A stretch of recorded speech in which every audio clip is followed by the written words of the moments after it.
সারা রাত শুধু কান্না করেছি আমার মাটির বাড়ির পিছনের ব্যাকগ্রাউন্ডটা দেখে, কারণ কাল থেকে আর এই বাড়িতে আমরা থাকবো না। প্রতিমাদির কষ্ট দেখে আমারও খুব কষ্ট লাগছে গাইস।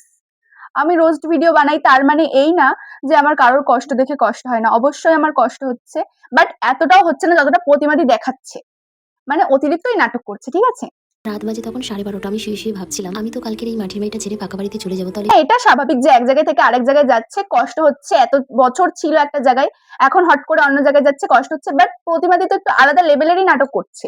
একবারও বলতে শুনলাম না মাটির বাড়ি থেকে নতুন বাড়িতে যাচ্ছি, একটু মানে ভালো লাগছে, একবারও বলতে শুনলাম না। লাখ টাকার বাড়ি করেছি, বাড়িটা তার এমন ভাবে ফেলে রাখতে পারি না, মানুষ তো থাকতেই হবে। কি বলছে? লাখ টাকার বাড়ি বানিয়েছি, যেতে তো হবেই। তাহলে কেন যাচ্ছ? যেতে কে বলেছিল? কেউ জোর করেছিল? ওখানেই থেকে যেতে। তাহলে এত টাকা খরচা করে বাড়ি কেন বানালে?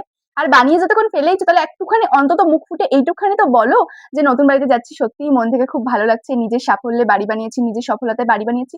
কিন্তু না, সেসব কিছু বলছে না, সেই সিম্পাথি গেইন করতেই হবে। আর আমাদের এই মাটির বাড়িটা আমরা কোনোদিন ভাঙবো না। কিন্তু এই না যে আমি বলবো যে প্রতিমাদি খারাপ। ভালো, প্রতিমাদি সত্যি খুবই ভালো, বাট একটু বেশিই নাটক করে। সঠিক বলেছেন।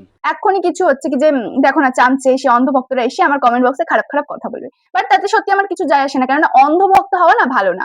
আর যারা অন্ধভক্ত তারাই হচ্ছে কি যে আমার কমেন্ট বক্সে এসে গালাগাল করবে, তাতে আমার কোনো সমস্যা নেই। তোমরা যত ইচ্ছা গালাগাল করতে পারো, আমার কোনো সমস্যা নেই। নতুন বাড়িতে প্রথম রাতটা এত ভয়ঙ্কর কাটবে কোনোদিন ভাবতে পারিনি। যে মাটির বাড়িটা ছিল, ওই মাটির বাড়িটা কিন্তু প্রচন্ড ঠান্ডা, আর ওই মাটির বাড়িতে আমাদের সবার ঘুম খুব ভালোই হতো।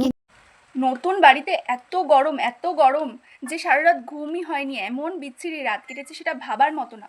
কিন্তু একটা মোটা কম্বল নিয়ে শুয়েছে, ভাবা যায়? এত গরম, তার মধ্যে একটা এত মোটা কম্বল গায়ে দিয়ে শুয়েছে, আবার বলছে গরম। আলাদাই লেভেলের নাটক করতে পারে ভাই। আর হ্যাঁ, ভিডিওটা অতটাও গায়ে মাখানোর দরকার নেই, আমি জাস্ট একটা ভালো মেসেজ দেওয়ার জন্য ভিডিওটা বানিয়েছি। তো চলো নেক্সট দেখা হচ্ছে খুব তাড়াতাড়ি একটা ধামাকাদার রোস্ট ভিডিওর সাথে। বাই।